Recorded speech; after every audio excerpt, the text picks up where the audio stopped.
Welcome. I'm glad you stopped by. First, let me do some housekeeping. If this is your first time here, welcome. This is the Marita Minutes.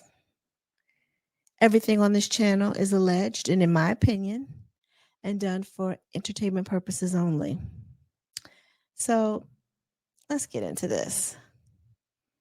So, unless you've been hiding under a rock, you probably know by now that Monique, the comedian that's from Baltimore, Maryland,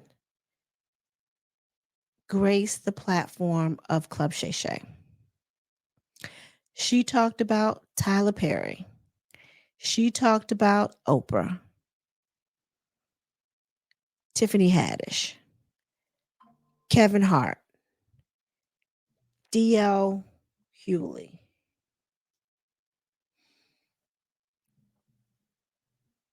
And maybe somebody else in there. And she hadn't really exposed or come out with anything that was really new, except for maybe the Kevin Hart stuff. But we'd heard about the Tyler Perry story. We know about Oprah. She did add a little bit more context to Oprah, more than I remember hearing anyway. And Tiffany Haddish, of course, she made a comment about her interview with, I think she was talking to a magazine. But anyway, she starts out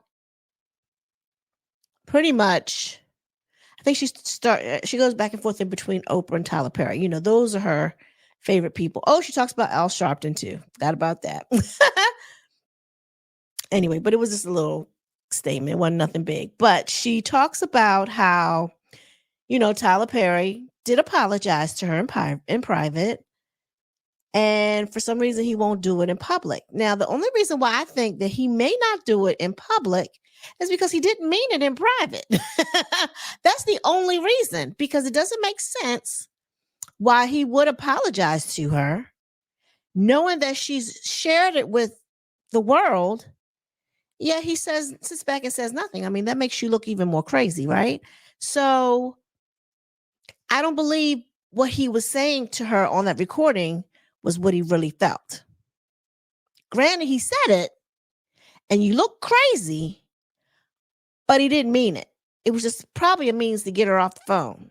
Or let me just tell her this so she can just go on about her business. And then let me not address it anymore. Obviously, he's not talked to her since then. So to me, that was his method of getting her off the phone. He was not feeling what she was saying, but it all stemmed from when she starred in Precious, she played Precious' mother. I can't remember the name of the character, but she was Precious' mother in the film.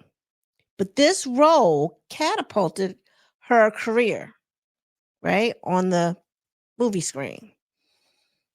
And I thought that movie was good. I thought that she was excellent in that role. I kind of think that she was playing herself, so she didn't have to be really that far-fetched.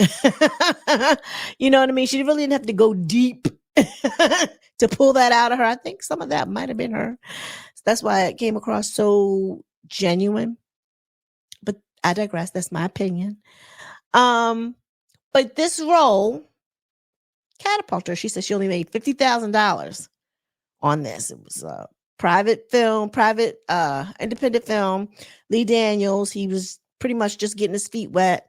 He really didn't have a lot of money. He paid her, I think she said $50,000, and all that contractual revenue was for her to promote the movie statewide, which she did. She did everything that was contractual, and then she said at the end of that period, I think she said she had a week off or whatever, she was going to spend it with her family. Well, Tyler Perry and Oprah, I think she might have got a call from Oprah first. I'm not sure. But they wanted her, they were sending the movie over to Cannes. Did she say Cannes? I don't know. I guess it's like a foreign festival overseas. Anyway, they sent it over there and they wanted her to promote it overseas. but they wasn't trying to compensate her for that. I think what they had suggested, oh, we'll upgrade her room. What? Excuse me? I have a whole family here with mouths to feed, and you're going to upgrade my room? My kids can't eat off an upgraded room. What? And they expected her to go over there and promote for free. So Tyler Perry calls, I guess, feel like he can probably make us a little bit more headway with her because Mother Oprah called him because Monique wasn't cooperating. And he goes into this thing, oh, if you go over there, your next movie will be like $6-8 million. And then on from there and up from there. That was the selling point. Your next movie. And when will that come? And when will that be? And do you have one already lined up for me? I mean, no. I think she said, I politely decline. I'm going to be with my family. And I think and she said she thought that they thought when she kept calling, they were reaching her attorney. But when they found out it was her husband and manager, it was like, oh. But his thing was, is any money attached to this? What if they were like, oh no. You want me to go promote? You want me to fly overseas, take that money out of my pocket? I only got $50,000 on this movie. I don't know how much the movie made at the box office, but I'm sure it was over $50,000. And you want me to fly overseas and promote a movie for free? I'm kind of with Monique on this. Like, what are we back in what they call the Chitlin circuit? What? 2 billionaires, mind you, are asking her to go promote this movie for free. 2 billionaires, Tyler Perry and Oprah. You know, when she said this back in the day, because like I said, this is not new news. I don't know if anybody was really paying attention. Or maybe we were, but oh my gosh, she's talking about Tyler. Oh my gosh, she's talking about Oprah. And I think that was the reaction of most people. Now that some of the stuff that they've done has come out in the open, like this is how they treat people, we hear her now. And that's sad. That's sad.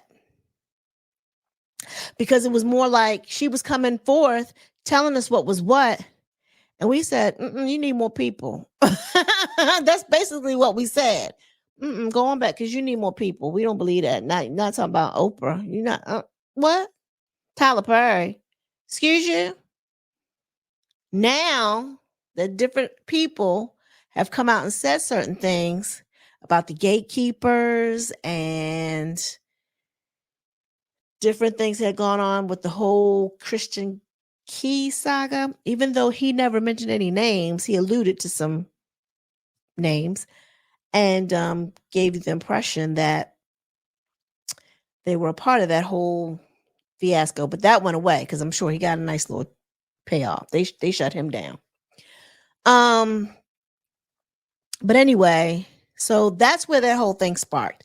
So once she declined, for going overseas to promote this, then all of a sudden she became difficult to work with. And she talks about a guy called Will Packard. He's another producer that she brought up. And she says she was on the set of Almost Christmas, and her contractual agreement was she was only supposed to do a cameo. And they did it. Her and her husband, agreed to do it on the strength of somebody Talbot. I know a guy named Jonathan Talbot, but I know that's not his name. But it was somebody Talbot. And so they did. So they went to the set, did what she's supposed to do. And she said they kept expanding the role. Like, we want you to be in this scene. Can you do this? You want you to be in this. And she's the only reason why she did some of the other stuff is because, again, she didn't want to let her friend down because she was doing him a favor, the guy Talbot. Then finally, I think she said she remembers being on set. The producer or the exec or one of the producers, one of the directors, I'm sorry, one of the directors came and was giving her some direction of what to do. And Will Packard came in front of him or her, to give her another direction. And she shut Will down. I think that was the beginning of the end. And her thing was, what you're not going to do is get in front of this director here. She said, because that confuses the cast. You need to just, her thing was, you need to rely on the people that you have doing what they're here to do. And I don't think that went over well. He probably picked up his face and went on about his business, but he didn't forget it. So she says she's sitting in her trailer. And I think Will Packard's personal assistant must have came in her trailer, and I guess her somebody on her team was working on the computer, but she had her shoes off. So the girl must have came in and said, "Why are your shoes off?" And she said she didn't say it like she was joking, like, "Why are your shoes off?" Like it was really serious. And Monique's like, "Wait a minute, girlfriend, what? Why are you in here? And why are you worried about that?" She said, "Matter of fact, I'm not even going to talk to you about it. Go get your boss." Okay, so I think that was, like I said, when she made that remark to him on set, that was the beginning of the end. So the girl goes and gets Will Packard, and he comes in and basically tells her he is the HNIC. What year was this? Do they still say that? Okay. She said, "Well, I'll make sure I tell everybody going forward that that's what you are, and that's what you'll be introduced as, the HNIC." But so he said exactly what it stood for. So again, that little relationship didn't go well. She said it was some things that she said the food wasn't good. She said they fed you slop, their trailers blew up. And then she said after the trailers blew up, she said you thought they would have gotten a phone call from somebody to see if they were all right or whatever. And she said nobody called and said anything, but they did call and ask about whoever the role she played. They wanted to know where the wigs were. She said they blew up in the trailer. He probably got them wigs. Oh my gosh. So she said, then that's when, of course, she said, I guess she was labeled difficult from there too, because her and Will Packard didn't get along.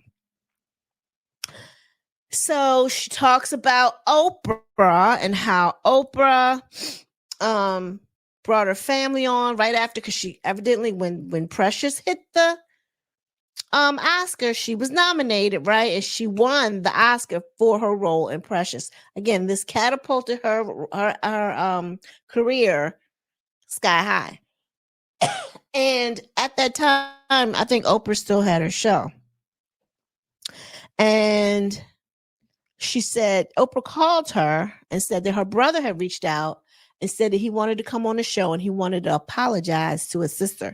But I think I want to say she was trying to get her to come on there with them, but she really didn't want to do it. She didn't want to go on the show. And, but she was like, well, if you don't want, I think she said, well, how did she say it? She said Oprah was coming across like she was informing her or giving her a heads up. And then also offered to scrap it if she was against it, because she didn't want to, if she wanted her to scrap it, she would. I'm not going to call the girl Mona. Monique said, no, don't scrap it, because her thing is she's thinking it was just her brother. He may be different now. Maybe she wanted to hear the apology, I'm thinking. So, that's fine. And so when it airs, she sees her brother, she sees her mother, her father, her grandmother, and I want to say her grandfather was on there too. And her thing was like, no, she did not bring my mother on there. And They talked about what happened in her childhood, y'all. If y'all know Monique's story, you know, she was messed with as a child, and she still, I think, suffers from this day from that trauma. I think her brother messed with her from age 7 to 11 or 7 to 13 or something like that. Anyway, so, and her mom knew it and I guess didn't do anything about it. So she has a lot of resentment there. Or most people in her family knew it. And I think that's why she don't deal with them today. Anyway, that's another story, another video. And so she said what she had to deal with after that aired was people walking up to her about her mother saying, you know, your mother ain't right or your mother ain't crap or whatever. And she was like, well, they wasn't wrong. But that was still her mother. And that's what she had to do. She said, I wouldn't have done that to Oprah. Would not have done that. Especially at that time in her life. She's got all these positive things going on for her. She just won an Oscar for her role in. I mean, that's the highest achievement in the acting world that you can get. And yet, this is what you want to broadcast about me, that what I went through, my trauma as a kid. I mean, I see her point in that too. So then she says, she goes on after that, because that was one thing that Oprah did. Then she said, Lee Daniels came out with no, I think it was Empire. Was it Empire that came out before his movies? I don't know. But she said she was offered the role of Cookie that Taraji P. Henson played in Empire.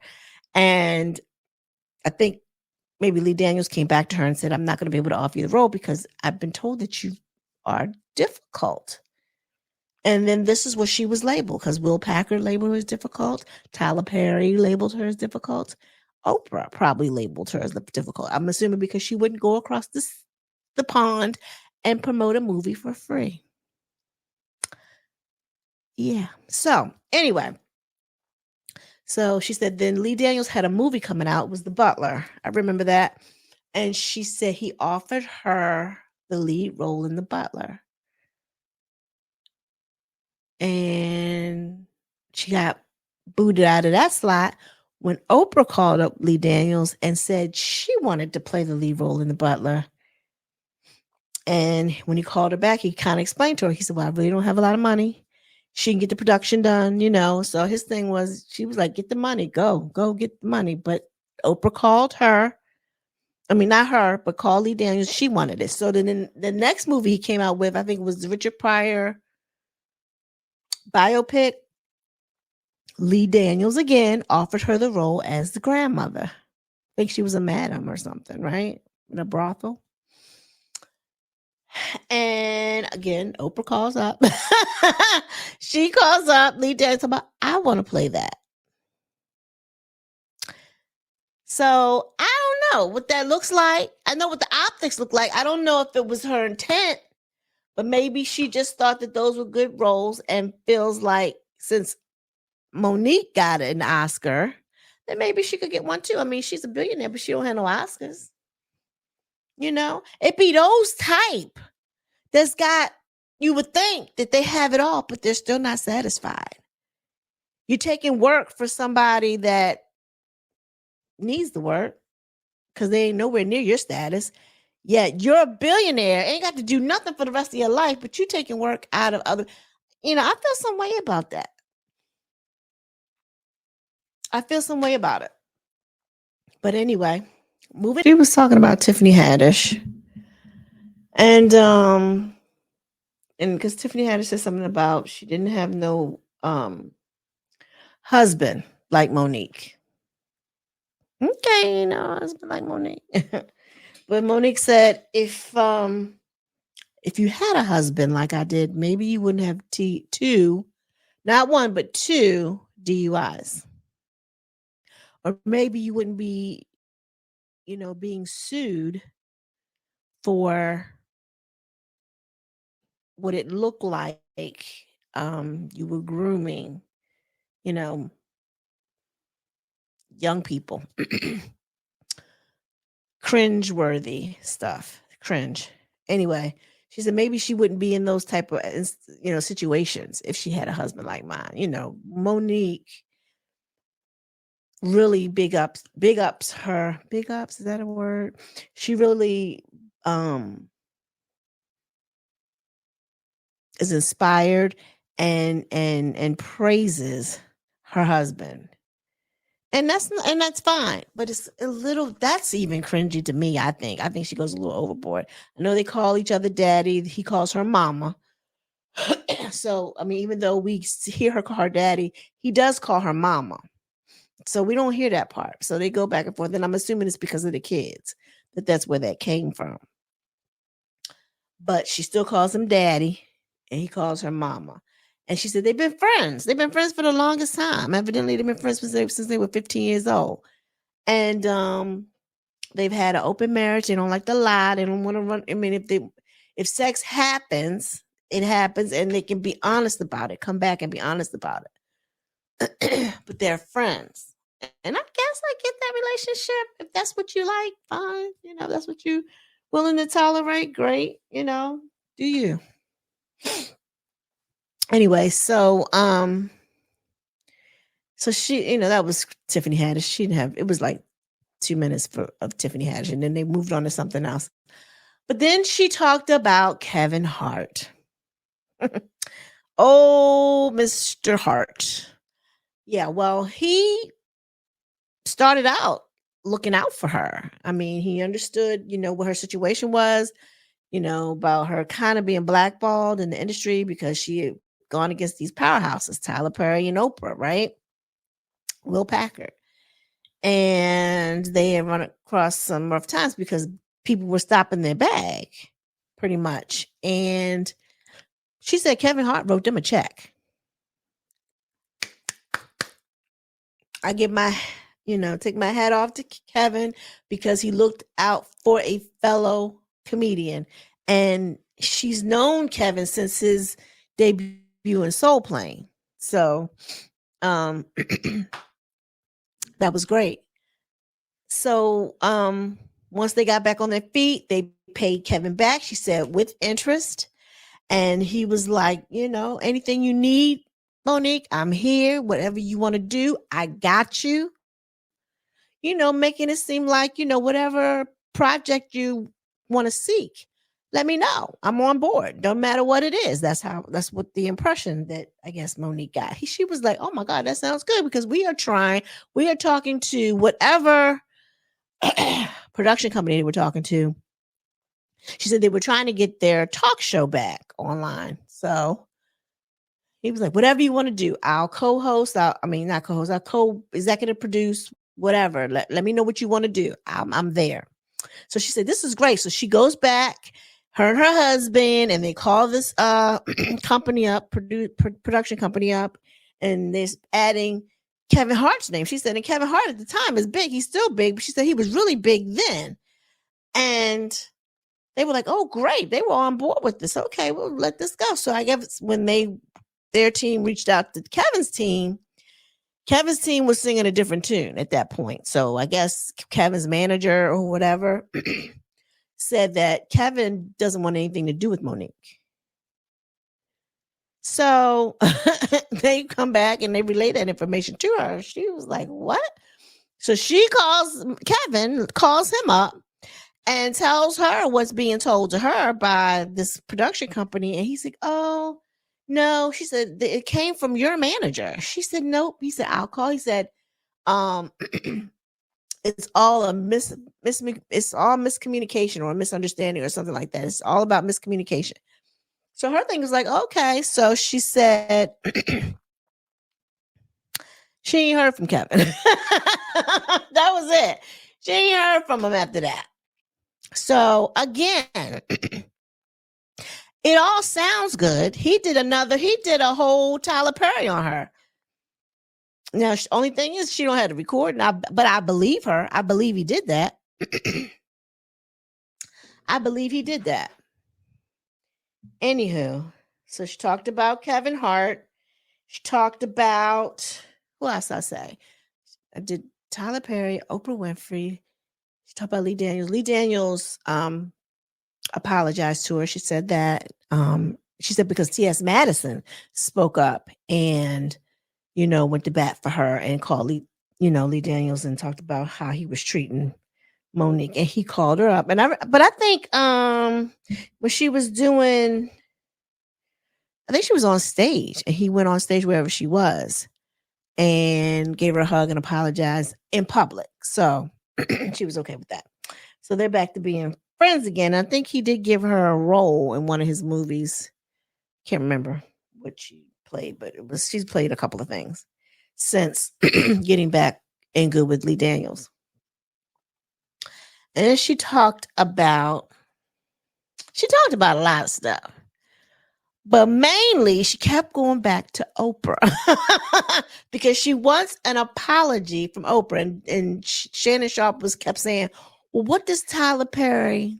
He said, I'm not even going to talk about Tyler Perry because I heard his recording. He said, but what does Oprah have to do?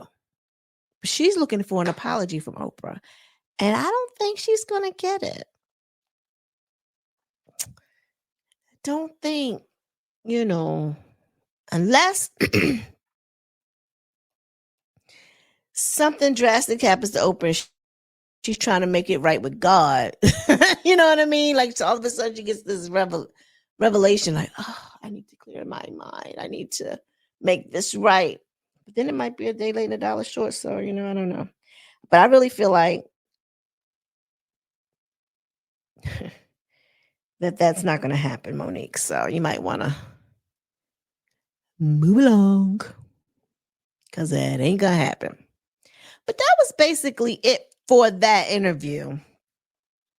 So I'll come back and do some commentating on D.L. Hughley because D.L. Hughley, I didn't even touch on that. But D.L. Hughley, she said she had gone on his radio show and they insulted her husband. Or they were trying to imply something about her husband. And she said she was on there, she was having a good time. And towards the end, they said, well, let's play a game. And she was like, okay, let's play. Because her thing is she had been having a good time. Why not? Let's do this. And they said it was called Would You Rather? And I want to say their question to her was, would you rather your husband sleep with Lee Daniels with a condom or sleep with Corinne Stephens without one? And her thing was,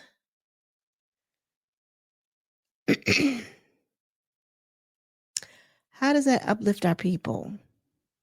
Like, what are you doing? Yeah. I kind of would have been a little assaulted as well. Because where did that come from? Well, why that type of question? I mean, I'm sure there was other questions you could answer. So the girl Jasmine who asked the question said, well, it was just a joke. And Monique wanted to know, well, where was the joke? Because you're talking about my family. You're talking about my husband. She said, I don't know what you're trying to imply. But anyway, she got mad. She called DL. She didn't appreciate it. She thought it was disrespectful.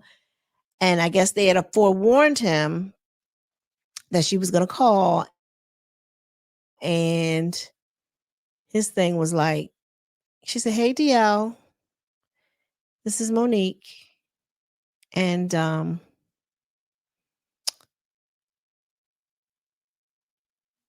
he was like, yeah. He's like, yeah. And so I guess she ran it down and told him what happened. And he was like, well, that's what we do. It is what it is. And then I think she said, well, she was going to have to get their attorneys involved. And that was the last that they had talked or whatever. So she talks about, but I'd heard that story before too. That's not the first time that story's been told. The only thing I was new to all of this was the Kevin Hart story. And then she implied something about Tiffany Haddish, but that really wasn't a big thing. It was just Tiffany talking out the side of her neck. She ain't nothing else to talk about. Anyway, that's all I got. For free, the sale for free. I have free likes, free shares, and free subscribes. And if you want to leave a comment, by all means do so.